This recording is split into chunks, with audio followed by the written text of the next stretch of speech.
ಕಾತ್ರದಿಂದ ಕಾಯ್ತಾ ಇರತಕ್ಕಂತಹ ಇಂದಿನ ಈ ಕಾರ್ಯಕ್ರಮದ ಕೇಂದ್ರ ಬಿಂದು ಆಗಿರತಕ್ಕಂತಹ ಪಕ್ಷದ ಮುಂದಿನ ಕಾರ್ಯಾಧ್ಯಕ್ಷರಾಗಿ ಆಯ್ಕೆಯಾಗಿರತಕ್ಕಂತಹ ಮೊಹಮ್ಮದ್ ಶಫಿ ರಾಜಸ್ಥಾನ್ ಸಾಬ್ ನಮ್ಮನ್ನು ಉದ್ದೇಶಿಸಿ ಮಾತನಾಡಲಿಕ್ಕಿದ್ದಾರೆ. ಅವರನ್ನ ಬಹಳ ವಿನಮ್ರವಾಗಿ ಆಹ್ವಾನಿಸ್ತಾ ಇದ್ದೇವೆ.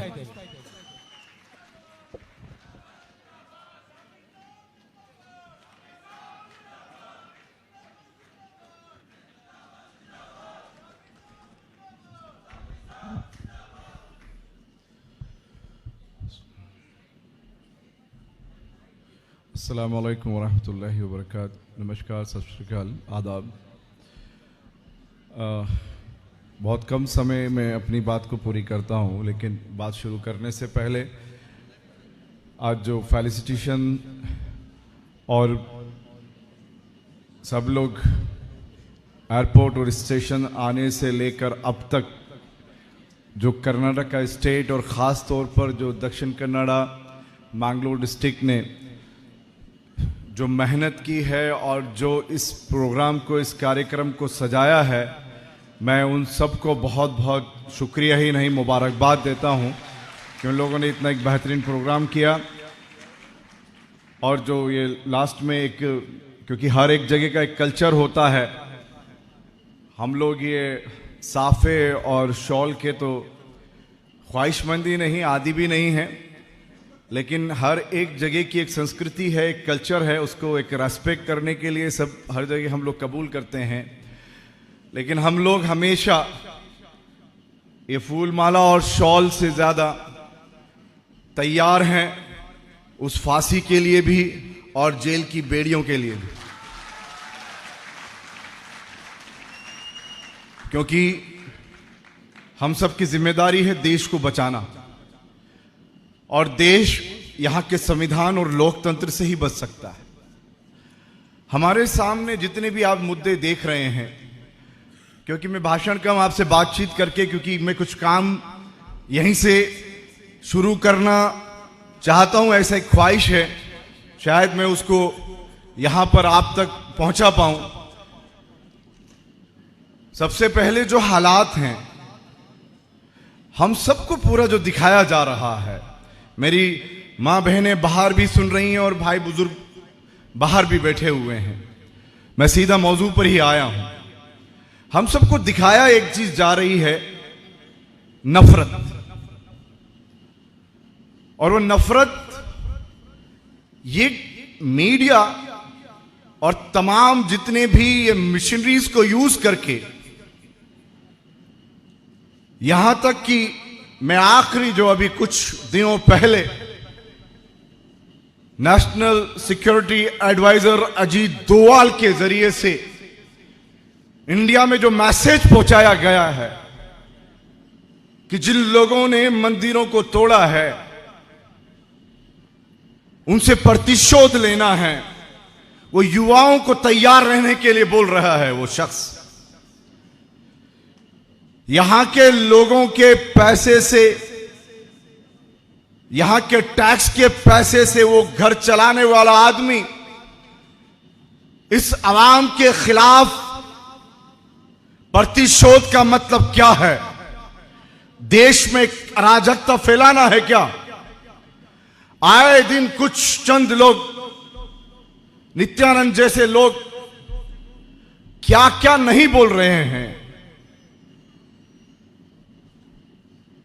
हथियारों की बात कर रहे हैं, मस्जिद मदरसों पे हमले की बात कर रहे हैं, और सरकार दो कदम आगे बढ़कर, जिसकी जिम्मेदारी होती है कि लोगों को घर दे, घर में बसाए, वो आगे बढ़कर बुलडोज करके वहां के बच्चों को, वहां की मां बहनों को, वहां के लोगों को, बुजुर्गों को बेघर कर रही है इस सर्दी में भी।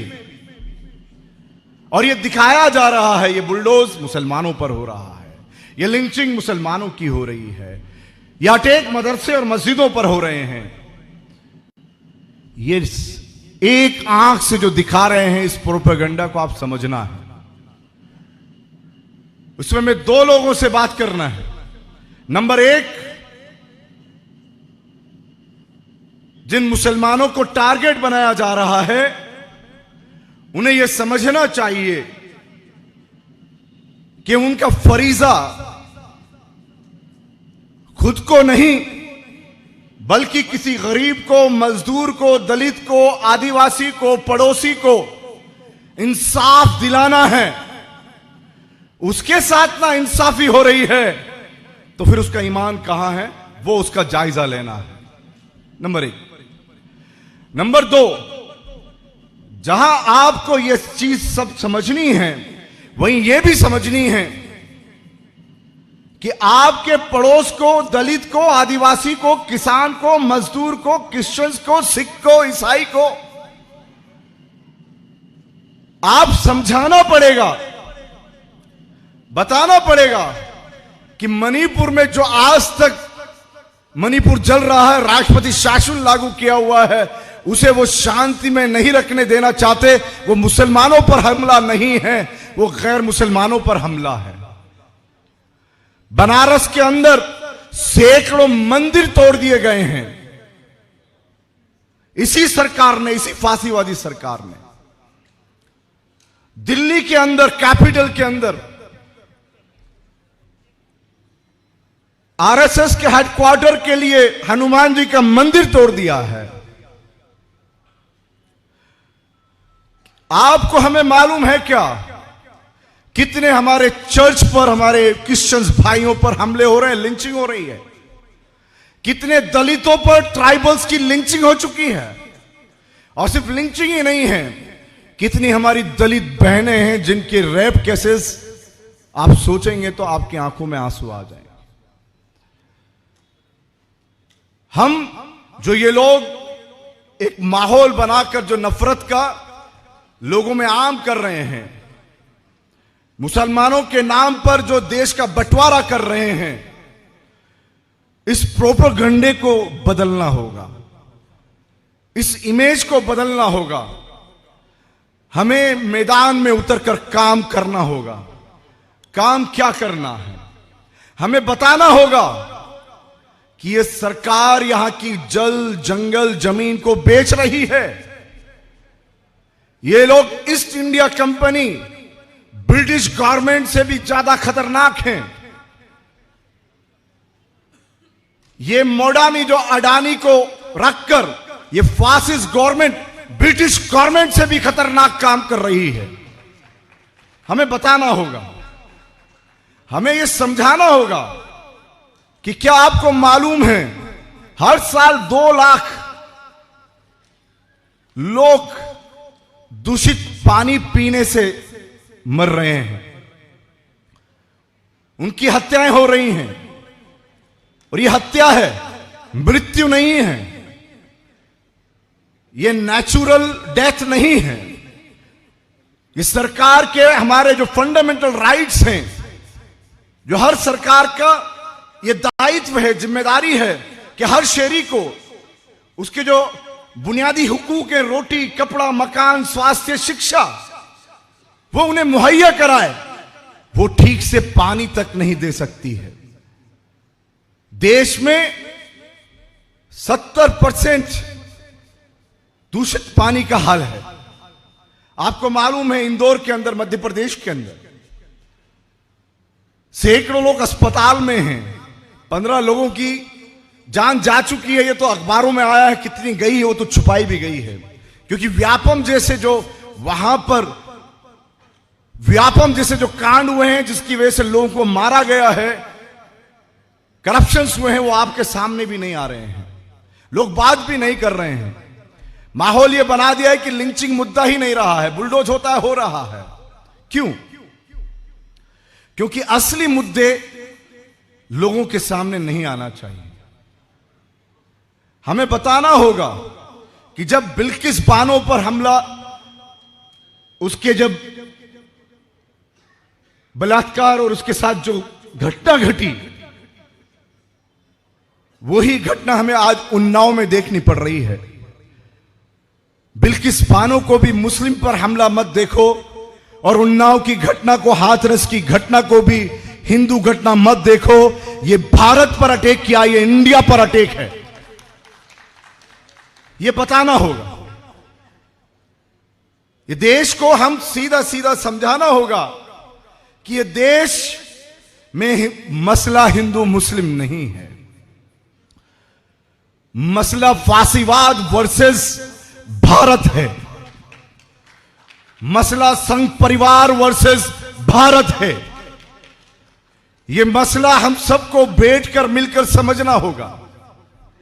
तमाम दबे कुचले मार्जिनलाइज्ड लोगों को, आदिवासियों को, दलितों को, किसानों को, मजदूरों को, गरीबों को, सबको साथ लेना होगा। हमें समझाना होगा कि ये जो हमला हो रहा है, आप इसको हिंदू मुसलमान मत देखो। जो आज हमारे एयरपोर्ट बेच दिए गए हैं, रेलवे बेच दी गई है, खेल मैदान बेच दिए गए हैं, ये हम भारतीयों के हैं।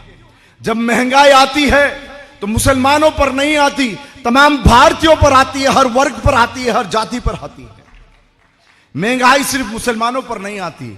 और अगर आप माइनॉरिटी मुसलमान बोलते हो तो फिर वो महंगाई मुसलमानों पर कम आती है, जिनको आप अगर मेजॉरिटी बोल रहे हो तो उन पर ज्यादा आती है। यह भी समझाना होगा कि यह मसला फिर एक बार जिस तरह से हमारे आइडिया ऑफ इंडिया को रखकर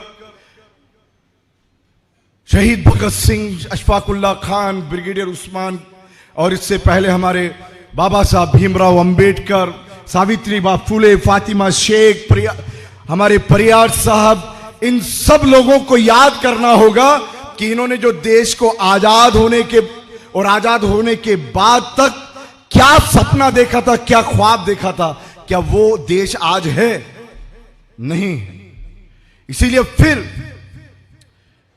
वही एक लड़ाई हमें हमारे संविधान को हाथ में लेकर, लोकतंत्र की बुनियाद को पकड़कर मैदान में उतरकर लड़नी पड़ेगी। जिस तरह से देश आजाद कराया था, आज इन फांसीवादियों से देश को बचाना है, आजाद कराना है। यह हमारी जिम्मेदारी हमें समझनी होगी। और इसीलिए social democratic party of India का जो मैंने कहा कि मेरी कोशिश होगी कि मैं आज ही आप तक काम पहुंचाऊं, और मैं यहीं से जो ये लोकसभा, दक्षिण कन्नड़ लोकसभा में जो हम खड़े हैं, मैं यहां के स्टेट कमेटी को भी इस तरफ मुतवज्जो करना चाहता हूं, यहां के प्रदेश के जिम्मेदारों को भी और यहां के जिला के जिम्मेदारों को भी, और जो भी यहां पर हमारे दक्षिण कन्नड़ा के, मैंगलोर के, मंगलापुरम के जितने भी हमारे कैडर्स, लीडर्स जो सुन रहे हैं, हमें देश के संविधान को, लोकतंत्र को बचाने की आवाज यहीं से मेहनत करके आने वाले 2029 के लोकसभा इलेक्शन के लिए आज से तैयारी करनी होगी कि हम लोग दक्षिण कन्नड़ लोकसभा से पार्लियामेंट के अंदर एसडीपीआई का हम लोग मेंबर ऑफ पार्लियामेंट पहुंचाएंगे। अगर आप मुस्लिम की बात करते हैं तो यहां मुसलमान 25 से 30% है। 1.5 लाख से ज्यादा यहां हमारा ईसाई भाई है। मैंने इससे 7 साल पहले हुल्लाल में आकर जब बात की थी, अल्फांसो फ्रैंको भी यहीं थे। बहुत मजबूती से अभी हमारे वहां पर वार्ड निकाल कर लेकर आए हैं। एयरपोर्ट जो मैंगलोर का आता है, वहां का पार्षद हमारा एसडीपीआई का पार्षद है, जो एयरपोर्ट जिस जगह पर आता है। हमें यह बताना होगा क्यों, क्योंकि हम मुद्दों पर लड़ रहे हैं। हम लड़ाई इंसाफ की लड़ाई लड़ रहे हैं। हम सिर्फ मुसलमानों की लड़ाई नहीं लड़ रहे हैं। हम सिर्फ किसी खास जाति या धर्म की लड़ाई नहीं लड़ रहे हैं। हम इंसानियत को बचाने की लड़ाई लड़ रहे हैं। हर इंसान को इंसाफ दिलाने की लड़ाई लड़ रहे हैं। हमें यह बताना होगा तमाम हमारे लोगों को, social democratic party of India सिर्फ मुसलमानों की पार्टी नहीं है, सिर्फ दलितों की पार्टी नहीं है, सिर्फ आदिवासियों की पार्टी नहीं है, सिर्फ किसानों की पार्टी नहीं है, सिर्फ सिखों की पार्टी नहीं है, बल्कि तमाम इंडिया के रहने वाले हर मजलूम की ये पार्टी है, हर दलित की ये पार्टी है, हर शहरी की ये पार्टी है, हर मुसलमान की ये पार्टी है। ये हमें लोगों तक मैसेज पहुंचाना होगा। लोग ये सोचते हैं, क्योंकि social democratic party of India के कैडर बेखौफ होकर भूख से आजादी के लिए लड़ते हैं और खौफ से आजादी वो लोगों को दिखाते हैं। लोग सोचते हैं कि ये लोग जज्बाती हैं। आपको लोगों को दिखाना होगा ये जज्बा आपके लिए है, आपको इंसाफ दिलाने के लिए है, फसाद के लिए हम लोग नहीं हैं। हम नफरत का जवाब नफरत से देने के लिए नहीं है। हम नफरत का जवाब नफरत को रोकने के लिए हैं, नफरत करने के लिए नहीं है। हम नफरत को रोकेंगे भी सही, और जितने भी हमारे देश में रहने वाले अलग अलग जाति धर्म के लोग हैं वहां तक ये बात भी पहुंचाएंगे कि ये जो सोशल डेमोक्रेसी है, ये जो वेलफेयर स्टेट की बात जो एसडीपीआई कर रही है, ये आने वाला वक्त है। आप जितने लोग हैं उनको आजमा चुके हैं, बस आप उसको देखना नहीं चाहते हैं। मैंने हमारे एनआरसी के अंदर भी ये बात बताई। कुछ खुद इंदिरा गांधी जी, राजीव गांधी, उस वक्त के जो देवरस साहब, जो बाला साहब देवरस, जो वहां का संघ प्रमुख थे आरएसएस के, उनके साथ मिलकर गवर्नमेंट बनाई आरएसएस के साथ। ये ऑन डॉक्यूमेंट है।